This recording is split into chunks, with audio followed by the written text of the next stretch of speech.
হ্যাঁ, নমস্কার বন্ধুরা, যমুনা অধিকারী ইউটিউব চ্যানেলে আবারও চলে এলাম একটা নতুন রেসিপি নিয়ে। তোমাদের সবাইকে স্বাগত জানিয়ে আবারও চলে এলাম একটা নতুন রেসিপি নিয়ে।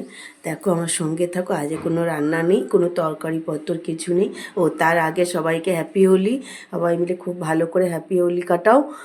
ছোট ছোট ভাই বোনেরা, আমার থেকে বড়রা সবাই খুব ভালো করে হোলি কাটাও।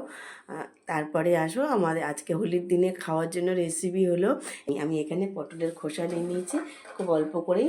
আমরা তো জানোই দুই মা বেটা খাই, তার জন্য অল্প করে পটলের খোসা নিয়ে নিয়েছি। পটলের খোসার সঙ্গে একটা রসুন নিয়েছি, মানে এই রসুনটা পুরোটা দেবো না, ঠিক যতটা লাগবে ঠিক ততটাই দেবো। রসুনটা দিয়ে আমি পটলের খোসাটা বাটা করবো। আমার সঙ্গে থাকো, দেখতে থাকো আমি কেমন করে পটলের খোসাটাকে বাটা করি। আমি একটা পাত্রের মধ্যে নিয়ে নিলাম পটলের খোসাটা। পটল তো খাওয়া হয়ে গেছে অনেক আগেই।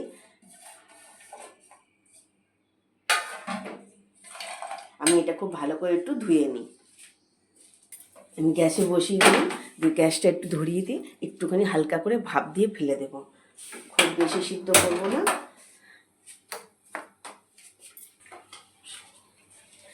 এই সিদ্ধ করার সময় একটু নুন দেব, অল্প সামান্য একটু নুন দিলাম, আর অল্প একটু হলুদ দিয়ে দিলাম।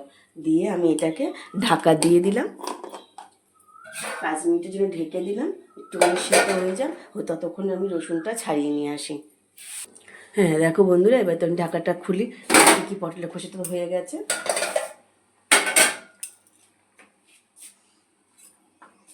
দেখো বন্ধুরা, আমি ঢেলে নিয়েছি। একটু ঠান্ডা হলে মিক্সিতে করে বাটবো, মিক্সির বাটি দিয়ে নিয়েছি। আমি এখানে যার জন্য রসুনটা তো ছাড়িয়ে নিয়েছি, রসুনটা দিয়ে দিলাম। রসুন কটা ছাড়িয়ে নিয়ে এসেছি, রসুনটা দিয়ে দিলাম। আর কাঁচা লঙ্কা দিয়ে দিলাম 3টে। যে যেরকম ঝাল খাবে সে সেরকম ঝাল দেবে। আমি একটু ঝাল ঝাল করবো বলে আমি 3টে কাঁচা লঙ্কা দিয়েছি। এটা বাটার সঙ্গে অল্প একটু কালো জিরে দেব, 1 চামচ কালো জিরে দিলাম। এবার এটা আমি এর মধ্যে দিয়ে দিলাম।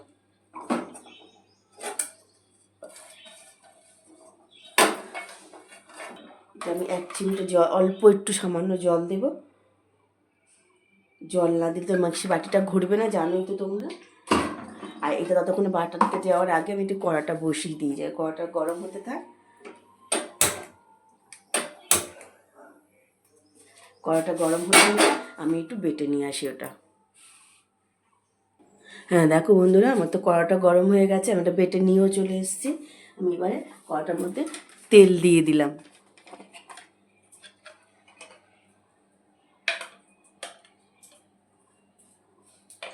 একটু তেল দিয়ে ভাজাটা ভালো হবে। তেলটা তো দিয়েছি, তেলটা হচ্ছে দেখো বন্ধুরা, এখানে কালো জিরে তো আমি ওটা বাটার সঙ্গেও দিয়েছি। আবার একটু আমি ফোড়নে দেবো, একটা কালো জিরে, অল্প একটু কালো জিরে আর একটা শুকনো লঙ্কা ফোড়নে দিলাম। দেখো বন্ধুরা, আমি কি সুন্দর বেটে নিয়ে এসেছি, বাটা হয়ে গেছে। এবার আমি এটাকে কাচিয়ে ভালো করে তেলের মধ্যে দিয়ে দেবো।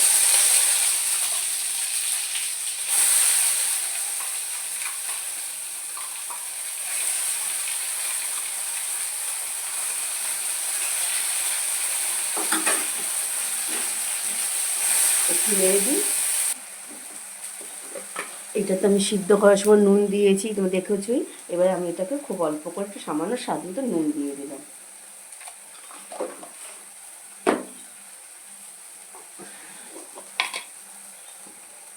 আর অল্প একটু হলুদ দিলাম, বেশি হলুদ, আর সিদ্ধর সময় এটাও তো নুন দিয়েছি, অল্প একটু করে হলুদ দিলাম।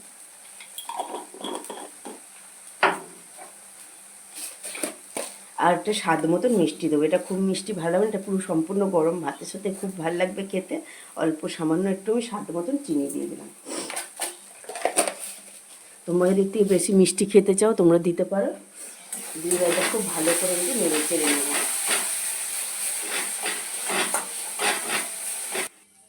দেখো বন্ধুরা, আমার তো পটলের খোসা ভাজাটা হয়েই গেছে।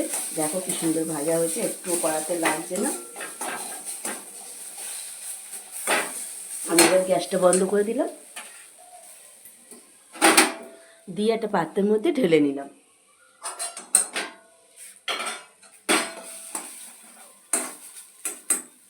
এত সুন্দর হয়েছে, দেখো কড়াতে একদম নাড়ছে না, লাগছে না।